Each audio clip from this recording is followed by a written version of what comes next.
I tell people this all the time too. When your kids are young, 6, 7, 8, they will try anything you suggest to them. And I tell people all the time, I'm like, get your kids to try everything you can at that age. Because if you go, hey, you ever think about playing soccer? Oh, try it. Okay. And they'll go try it, But once they get to maybe like 10 or 12, then they start to decide what they like. And I'm always trying to tell guys, when they have kids playing baseball, there's a time to coach your kid and there's a time to just let them play. Yeah. And when he's standing at the plate, getting ready to hit in a game, that is not the point for you to try and coach your kid. I love baseball movies. The Natural, Field of Dreams, The Sandlot. I'm just a sucker, I guess, for an underdog story, and that seems to be what most baseball movies are. The Rookie, Major League, Bad News Bears. They're all stories about a team or a player who everyone thought couldn't make it, but they did. Well, today's guest has a story that could very easily become a movie. It's episode 13, and today we're talking to a dad who is on cloud 9 because his son has made it to the show. Rick Dobnak is our guest. He's the father of Randy Dobnak, pitcher for the Minnesota Twins, and a true Cinderella story. It's episode 13 of the Coaching Life podcast, and it starts right now.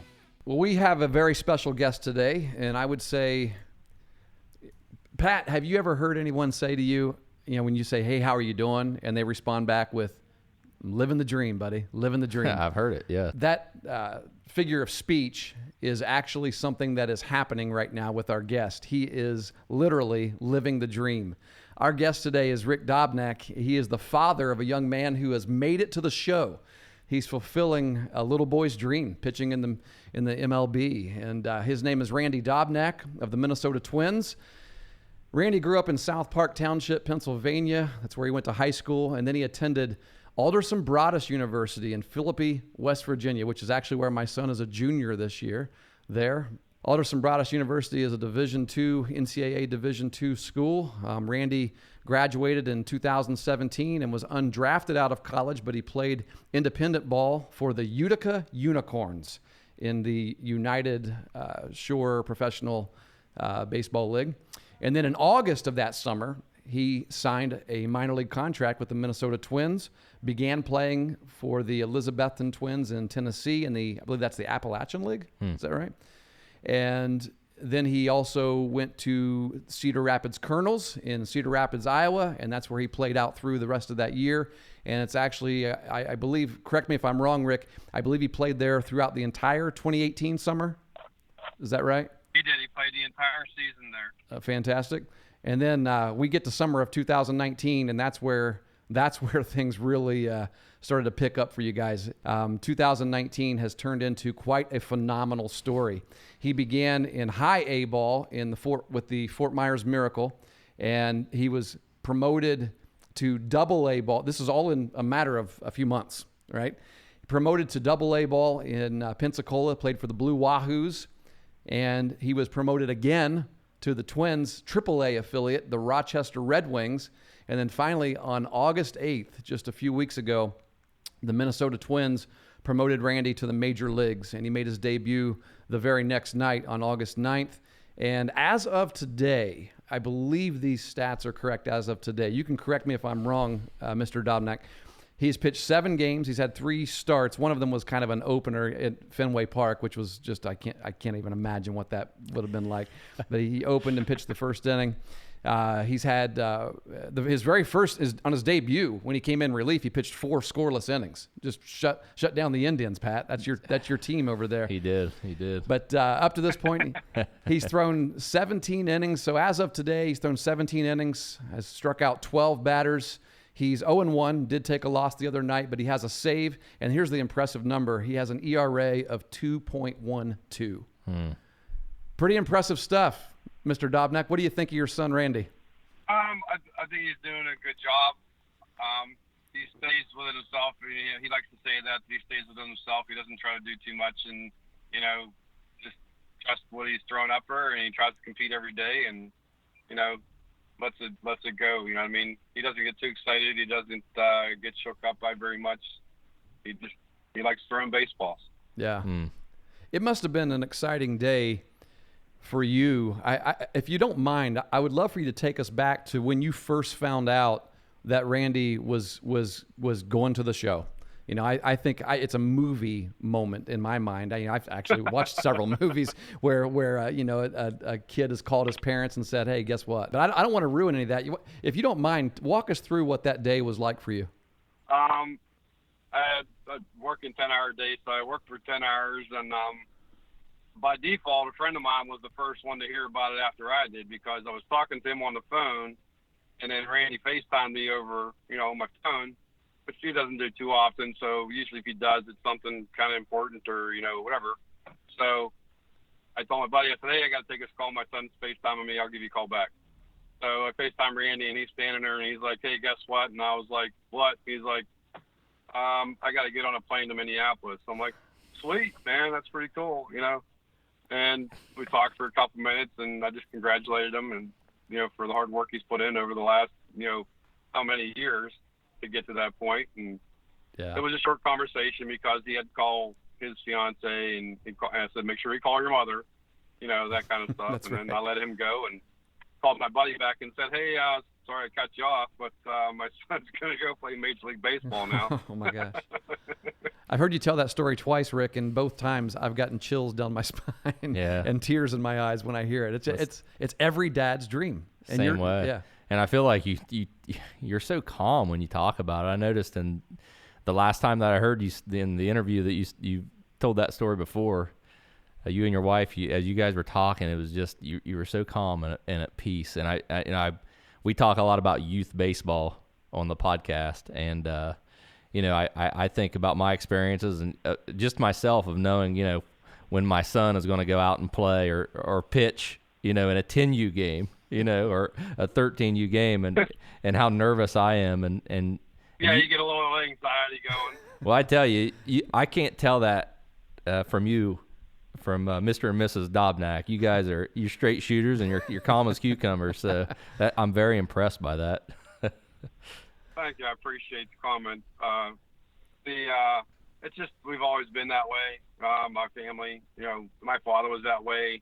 Whatever was going on, it wasn't even sports. You know, something out of the blue would happen. You know what I mean? My father would never like fly off the handle or anything like that. We're just like, okay, how do we fix this, or what do we got to do to move on from whatever's going on here? You know? Yeah. Very rarely does anybody in my family get, like, you know, hair on fire screaming. Yeah, and what a great. That's a great transition to the questions we want to talk about. Yeah, or a great attribute as a pitcher, you know, in baseball. Right, yeah. right. It is a very, very good attribute to be as a pitcher. So, you know, like short memory kind of thing, and just don't get shook up about what's going on. And you would have been the kind of parents I would have loved to have had on my teams that I coached through travel ball and everything. So. Type of parent I would like to be. So. Exactly. Well, it took me a long time to get to this point. Don't worry. I mean, I got not tired, but I used to coach Little League Baseball, and the one year they gave me a team, and not a single parent wanted to help out. So it was just me, coach, pitching on the mound, all the kids in the dugout. You know how, like, you know, 8-year-old kids are, 7-year-old kids are. They're climbing the pole and hanging from this, and, you know, climbing the fence, and I'm throwing baseballs, and I'm trying to tell the kids to sit down and calm down, you know, and it was a trying season for me, that's for sure. But they didn't give me a team the next year because they said I was being, like, I guess, like, too authoritative or something like that. And I was like, I'm on the mound by myself. Yeah. The kids are jumping around inside the dugout, swinging bats, you know, throwing baseballs. I'm like, somebody's going to get killed in there. Was Randy on that team? He was. Was he? Was he one of those guys? No. He just, you know, he was usually. No, it wasn't all the kids, obviously, but there was, you know, you always got that 2 or 3 kids that are just can't sit still. They got to be doing something, you know, and I get that. That's kind of interesting. So, well, you must have done something right as a coach and as a parent. So, could you walk us through how Randy grew up playing the game? What youth ball was like from 8 years old through his teenage years, and, you know, did he play on local teams? Did he go to travel teams? What were the options like? What decisions you guys had to make as he was growing up, what a typical summer was like in the Dobnak household, and through high school and things like that. Could you just give us an idea of that maturation process that he went through and you did as a family? Sure. I should mention I also had an older son. He was 4 years older than Randy. So that was our first introduction to baseball. He played baseball too. However, Randy started playing baseball when he was 4 because his brother was 8 playing coach pitch baseball. And at the time there was like a shortage of players, and the commissioner's like, "Hey, does your kid want to play?" And I was like, "Dude, he just turned 4 years old." He's like, "You're going to be here anyway. So if something happens, you'll be here." I'm like, "I don't care. We'll let him play then." So he played, and he stood on right field for an entire season. And from early on, I wouldn't say that early, but I would say by the age of like 7, I noticed that he was different on the diamond than he was out in the real world. He wasn't really comfortable being around people and talking about himself or baseball or anything. But if you put him inside the diamond, he was like he came alive. He was a whole different person. And it's the same way it is today. If he was out, talking to you guys, he's like reserved and he doesn't like really talking about himself a whole bunch. But put him on a diamond and he's in a different, he's in his element, so to speak. So that's how the sort of came in what I noticed. But you say like 8 through 2 teenage years, he played every kind of baseball he would play. Fall ball, travel ball, summer teams, spring teams. If he could play baseball on a team, he was playing baseball, to the point where I used to have to try and pull him back a little bit and be like, "Hey, how about taking a season off or taking time off?" And that was almost impossible. He just did not want to not play. And if he could play baseball, he was playing baseball. Sometimes on 3 different teams at the same time. And then that's when me as a coach and parent has to step in and tell the coach to say, "Listen, my kid can't pitch for everybody." You start keeping track of your own pitch counts and going, "Listen, he pitched back here on Tuesday and this is Thursday, and I know you'd love to have him come in here and strike out every single kid or whatever, but he can't pitch today. You play, he can't pitch today." And as a parent, you got to step in and do that. Otherwise, it just kind of snowballs and your kid ends up throwing too much. Definitely, yes. So he played. He played on his local teams in South Park. He played travel teams. He played fall ball teams. The first time that he started playing travel ball, a guy called me on the phone out of the blue and says, "Hey, would your kid like to play for my Wild Things team?" And I was like, "Who's this?" And he's like, "Oh, my name's so and so, and I got your number off of so and so, and I'm putting together this team, and I'd like to see if your kid would like play for my team." And that was the first time somebody called me requesting my son to play for them, which was, pretty wild. How old was Randy at that time? Do you remember? 8. 8 years old. He was 8 years old. Getting well sought out at 8 years old. There was the 2 summer tournaments that like his South Park team, like an all-star team, played in. Yeah. And he just killed it on both of them. I mean, he couldn't make a mistake. He made every play that came his way.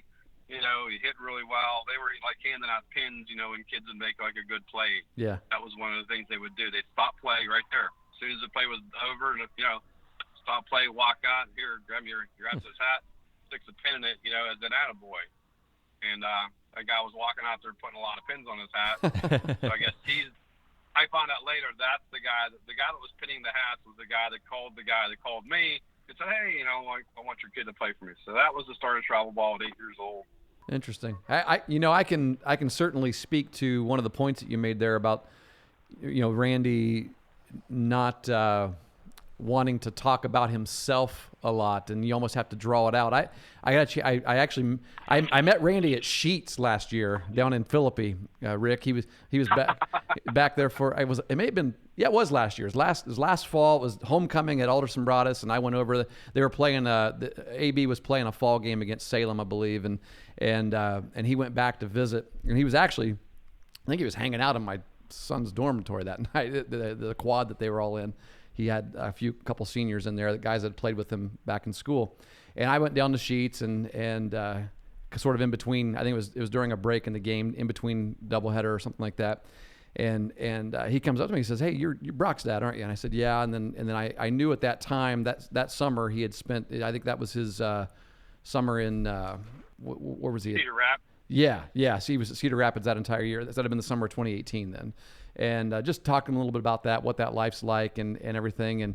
And you know, it was a 10-minute conversation as we were both waiting on our food there at Sheetz, and he was more interested in how my son was doing in college and how he's liking it there, and what's he studying and everything. And I was trying to kind of, you know, get some info out of him of what life's like on the road. But yeah, very, very humble man. And when I talked later with Brock, one of the things that he told me that he was so impressed about was that, you know, Randy was just visiting, and he was the first person that next morning when they were throwing bullpens to show up to throw a bullpen. And he said that the work ethic immediately stood out to him as something that was different. And so, well, that's the reason why guys like that get opportunities, because they make them for themselves. Rick, right. I mean, if a kid has a passion for the game, and I noticed, like, young, you know, back probably when he was like 8, 9, 10 years old was when I started noticing, like I said, that difference of him being out here and being on a diamond. You know, that's when the passion started, you know. So I just tried to feed that, and I never tried to make it as a job or anything like that. I just tried to make it fun all the time and having a good time. And even like today, like, you know, if he was to go, like if he was starting tonight, you know, my only text message would be to him to, hey, have fun. Yeah. Oh, I mean, that's all. That's gold right there. It is. Because we actually try to reiterate that almost on a weekly basis on this podcast to families of, you know, who have kids playing in youth ball. You know, that there are certain things that we get tempted to do. As soon as they get in the car on the way home, we want to critique their performance. We want to coach them up in the car. We want, you know, and we keep telling people, you know, listen, all they really need in that moment is for you to say, hey, I just really enjoyed watching you play today. You know, did you have fun today? Right. Because it seems like absolutely so many. There's a campaign. I even saw the Twitter hashtag was trending this morning. And it's been out for a while now. It's a hashtag Don't Retire Kid, and it's, you know, I know Major League Baseball is pushing it, Little League Baseball is pushing it during the Little League World Series. There are so many kids today that are deciding to stop playing youth sports because it, you know, and people are wondering why.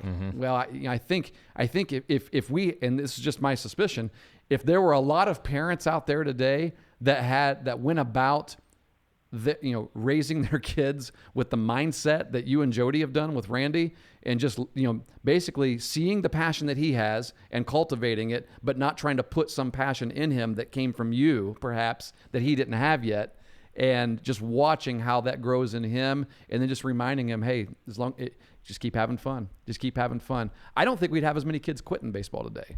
I agree. I would agree with you too. I've been like, if I'm driving down the road and I see a Little League game going on or something like that, I'll stop and watch it, like, just because, you know, like, if I'm not in a hurry to go nowhere, if I got nothing to do, I'll stop and watch it for a while. And you'll invariably see the dad that's either you know, he's coaching the kids as well, or he's not. He's standing behind the backstop, you know, and his kid's up to bat, and he's, you know, trying to coach him right there. Hey, you know, get your hands up, do this, do that, whatever.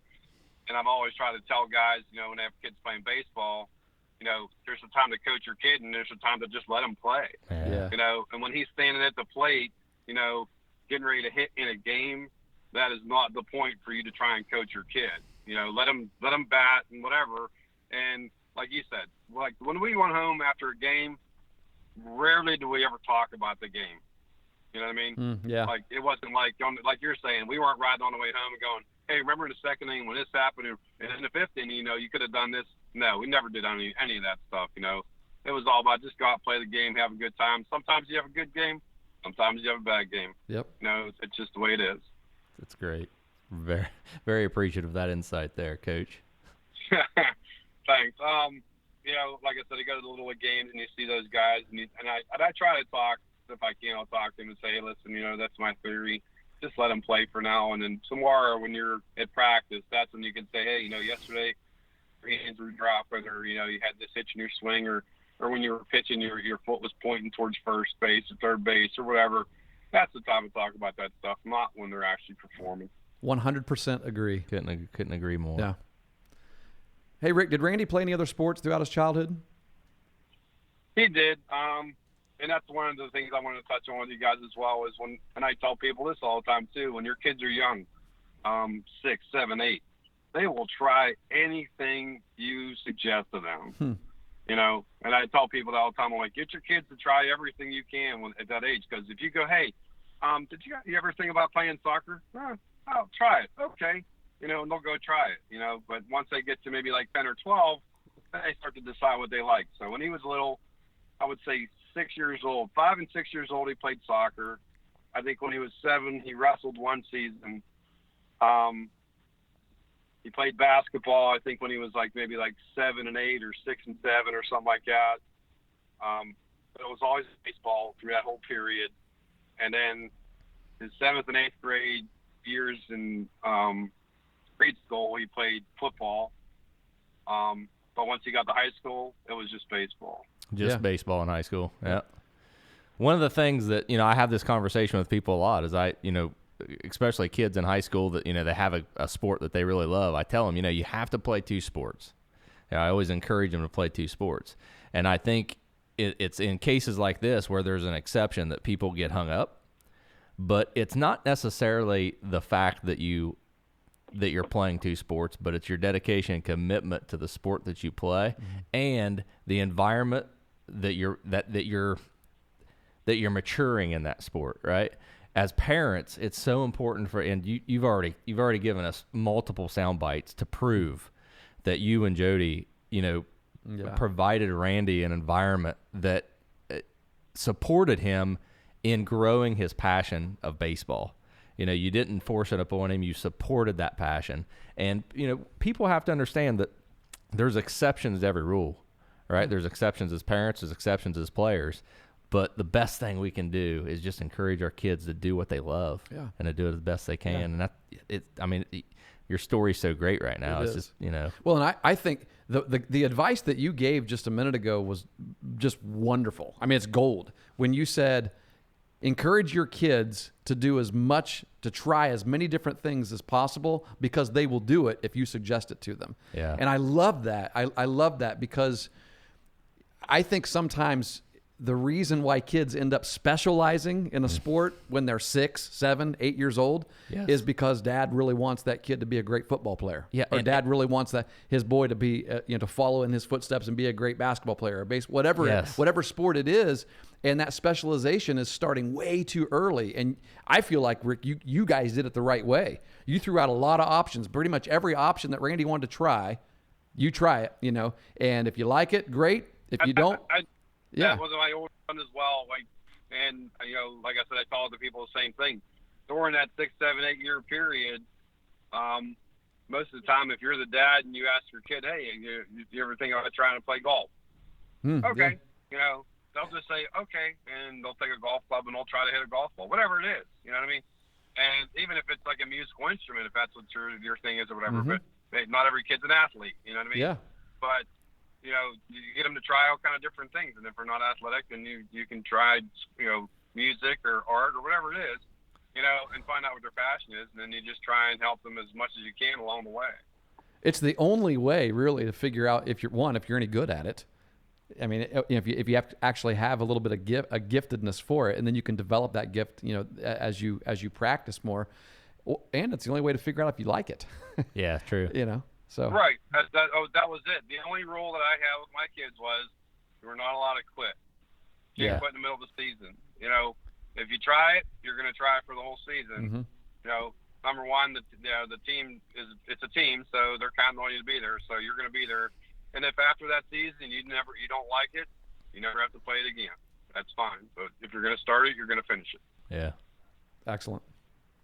I mentioned at the beginning that you and your wife are at a place right now that a lot of dads and moms can only dream about. You've got a son playing in Major League Baseball, which, by the way, the chance of a high school player making the big leagues is 1 in 6,600, or to put it in percentages, 0.015%, which I read that's roughly the same chance a thief has of guessing your PIN number on his first try. So it's not very likely. Right. It's just where he's at. I mean, it's just extremely unlikely. So it goes without saying that you're right now in a really unique and enviable place for a lot of us. I was gonna say, like for like you, me, and Pat, and like people that are in this thing, they kind of get that. Mm-hmm. There's plenty of people that I work with, and they're not sports fans and they don't follow sports, baseball or anything, and some other coworker will be like, "Oh yeah, this kid plays for the Twins," and they're like, "Oh, that's cool." Right. No big deal, and right? I'm like, there is less than 20,000 people in the history of mankind that play Major League Baseball. That's exactly, yeah. Let that sink in for a second. Some people are just like, "Oh yeah, that's pretty cool," and I'm like, I just leave it alone. I don't try to explain like the odds of it all, but right. Sometimes it just people miss it. That's all. Yeah. Well, we don't miss it. We understand the gravity of this. So, but a lot of as we talk about the fact that it's every parent's dream, but it's just a dream. I mean, it's every kid's dream, really. What advice? Like, if you could give advice, and you practically are speaking to a lot of coaches right now. As we mentioned, a lot of our audience are people who coach high school ball or youth ball, or their parent coaches, their dad coaches, mom coaches. If you could give any advice to those parents out there who have youth athletes, what would it be? I would say, we touched on some of the stuff, but I'll reiterate it. As far as getting your kids to try different sports, and finding out which one they really like. Step 2 would be, to get them the best training that you can, and that doesn't mean going to a gym or something like that. Just as far as coaching, if you can coach them, great. But if you're not that good of a coach, don't be afraid to step aside and have somebody else coach them. I always try to put my kid to the guy that I could find, to teach him the stuff that I couldn't teach him. You know what I mean? Yeah. That's a humble thing. I use this as an example to people. I'm like, if your kid wanted to be a basket weaver, send him to a world-class basket weaver, learn how to weave a basket. Don't send him to the guy down the street that barely knows what he's doing. If that's what he wants to do, get him to the best guy you can, And if, we touched on making it fun, especially when at the younger ages, from like 6 all the way up to 10 or 12 even, you know what I mean? It's about fun. It's about having a good time, spending time with your teammates and having that camaraderie and teammate mentality and, building that kind of stuff. Winning and losing is not that important. It is, but it's not the end all be all. Mm-hmm. It's more about learning how to be a team member, being there for your team, and just doing the best you can for that day. And some days you don't have it, don't get shook up about it. I used to tell my son, I said, I'll take a 3 strikeout, 1 home run game every day of your life. If you went out and struck out 3 times and got 1 home run, that's a great day. Yeah. But too many kids, and probably parents as well, would focus on the 3 strikeouts.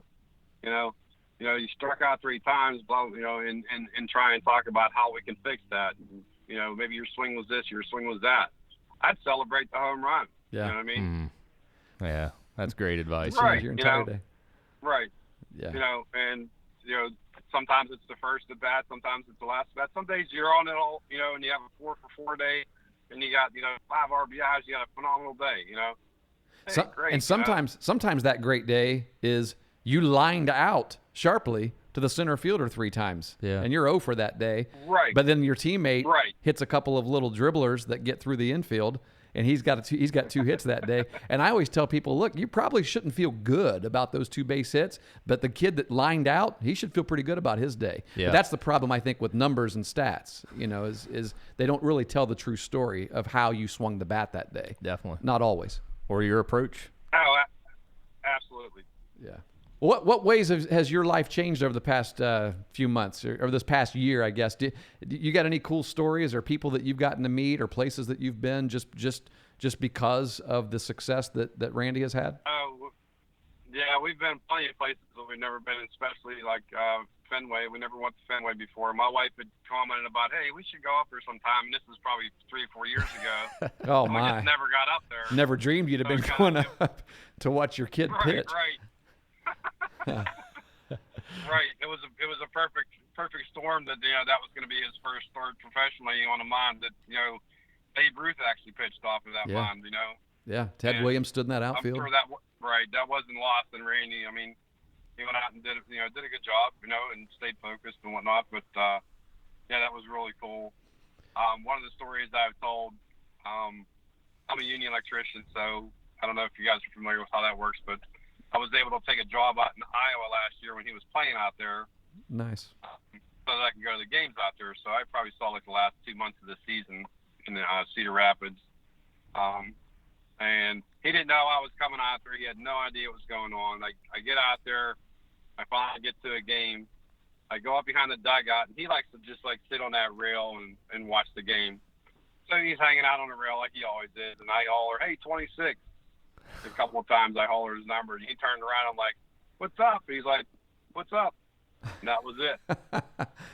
There wasn't no like, "Hey, what are you doing here?" Right, like right. Just a little nod of his head. He's like, "What's up?" Yep. And that was it. I got a game to focus on here, Dad. Focus on the game, yeah. That's about as excited as he gets about anything. Though, Yeah. You know what I mean? Yeah. I could probably show up anywhere, and he's just like, "What's up?" Like spring training, the first spring training he went to. I didn't tell him I was coming down, and I showed up down there, and he's like, "Hey, what are you doing here?" Such good stuff. I tell you, I remember a few years ago, my family got a chance to take a vacation. Gosh, it's probably 10 years ago now, in New England, and we hit both Yankee Stadium and Fenway that year. It's always been my dream to go to Fenway Park as well. And I got to tell you, I stood in that stadium when everyone was singing. It was like the fifth or sixth inning. It was fifth or sixth inning. They played Sweet Caroline, and everybody stands up and sings that. And I had tears streaming down my face just because of the nostalgia of being in that stadium, just as a fan, as a baseball fan. And I cannot Right. I mean, I cannot imagine being there with your son playing. Right, and like I said, we're pretty calm people as it is. So, and it was cool. We had I guess we had about 12 or 14 people that were up there to see him. His college coach from AB came up there. One of the other coaches he had came up. I had a bunch of family members who came up. So it was a real fun time. Well, we got to walk around and check out the whole place. Boy, is Fenway loud. Yes, it is. I think that was like a Tuesday night game.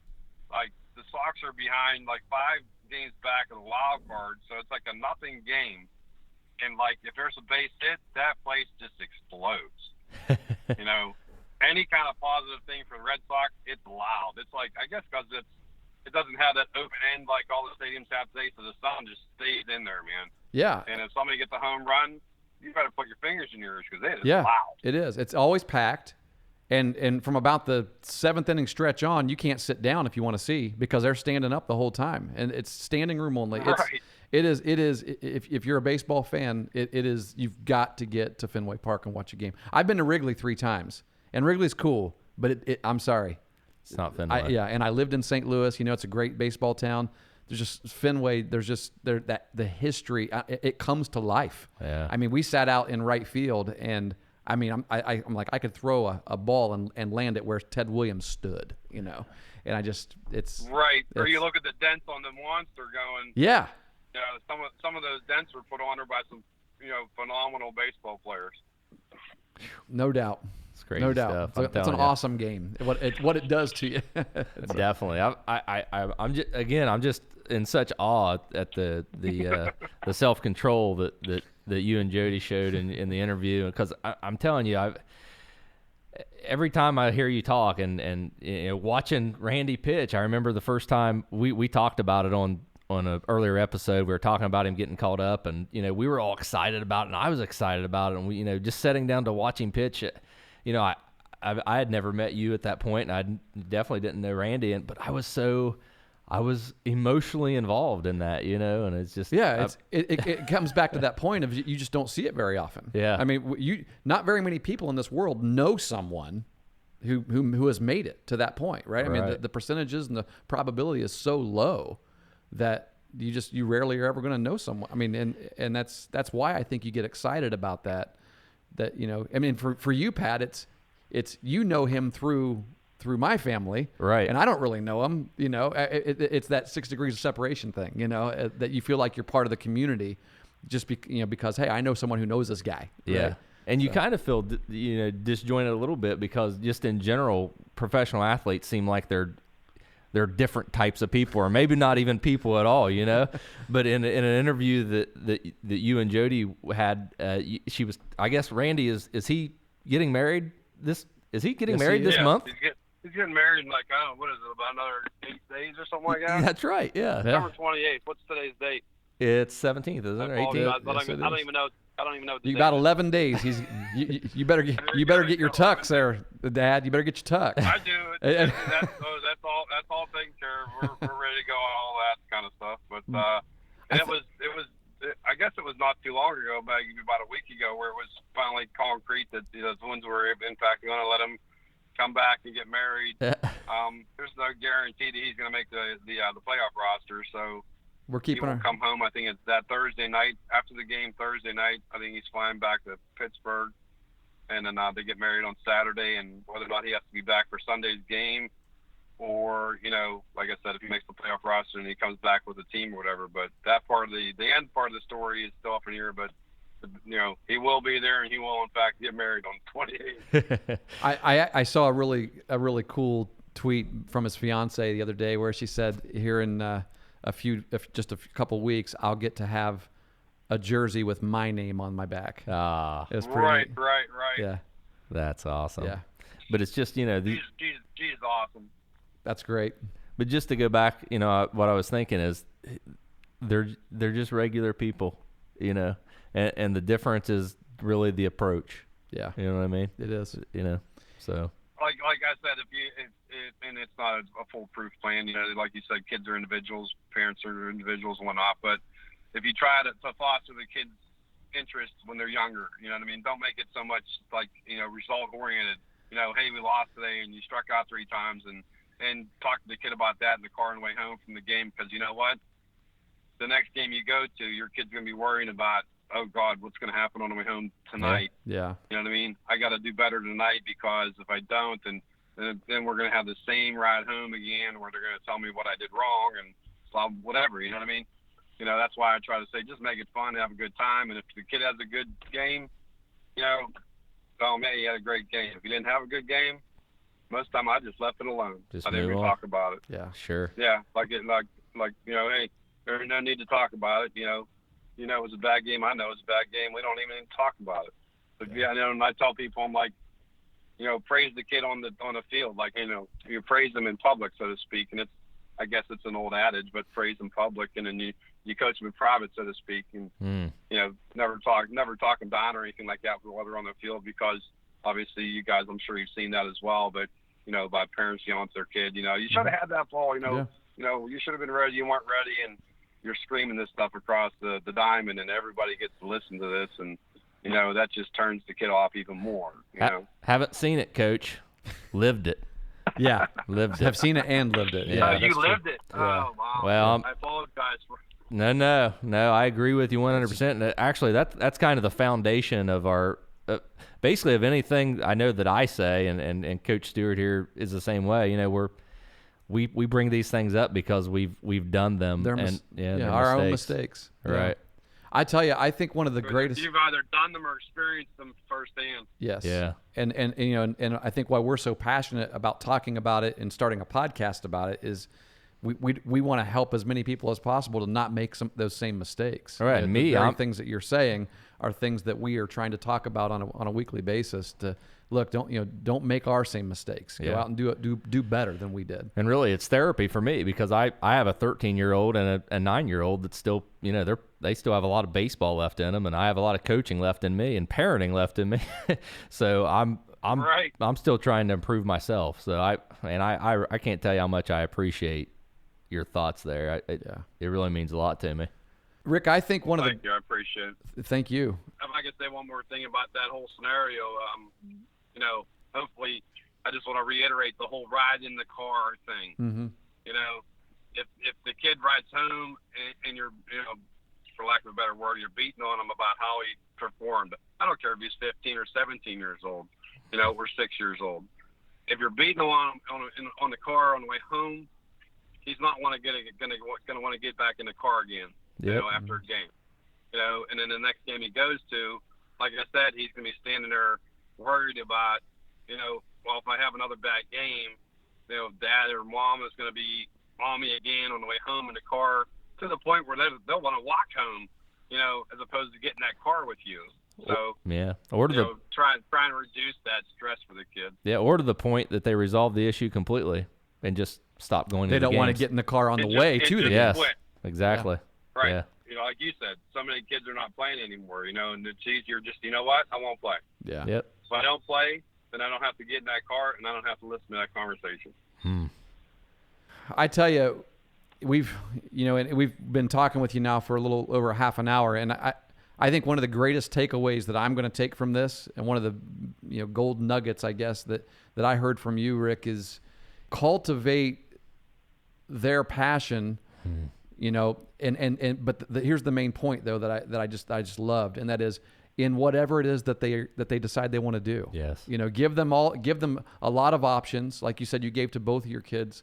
Give them a lot of options, and then whatever they decide they're passionate about, you just cultivate it. You don't have to push it, just cultivate it. And cultivating something, you can't make something grow in the ground, but you can help it. You can cultivate it, and it's going to grow on its own. And I love that imagery. I love that mindset of and one takeaway it might be for some of our listeners is, if someday your own kid says, this is not my interest anymore, my interest is now this, and you find that they're really good at playing an instrument, for example, then cultivate that. Yeah. Cultivate that. Yeah, because we want everyone says, even parents that are yelling at their kids or, over coaching their kids or, having these negative conversations on the way home, they all say the same thing. And you know what? I believe them typically, that all they want is what's best for their kid, and they want their kid to be successful. Mm-hmm. That's true for whatever they're doing, though, right? Yeah. It's not just for baseball. It's not just for softball, volleyball, football. Yeah. We want our kids to be successful in general. You know what I mean? That's our dream, right? That's what every parent dreams of. Like we're saying, and maybe they're not going to be successful as a basketball player or football player or whatever it is. Maybe they're really good at math, you know what I mean? And they end up being some kind of mathematician or something like that. My son loved numbers as a kid, and he went to school for accounting, kind of went hand in hand, because he's always been, he used to count things when he was a kid. He was so crazy about numbers. But, if your kid likes science or something like that, then, then cultivate that, and maybe they become an astronomer. Who knows? They don't have to be an athlete, but being an athlete and being on a team does help them learn a lot of life skills as far as like responsibility to the team, being there for each game. You know what I mean? Definitely. And yes. that camaraderie, you can't replace the camaraderie that comes with team sports at all. I mean, I don't know. I couldn't think of anything that you can replace that with. No, I completely agree with that, and I think that's an oversight that a lot of parents make, is that we should want our kids to play youth sports, sports, because it's a personal development. It's an opportunity to be a better person, and to be prepared for the world that they're going to be going into. So yeah, great point there. I do have one other a story about, you said about traveling around and whatnot. Okay. When I did go out to Cedar Rapids, and I took that job out there, I guess Randy, a couple of games later, he was telling one of his teammates, that, hey, that's my dad back there, because I was probably saying, hey, what's up or whatever. And he must have said a little bit about the story about me coming out there to this player. Well, a writer catches a piece of it, so he goes over and talks to Randy about it a couple of days later to find out the whole story.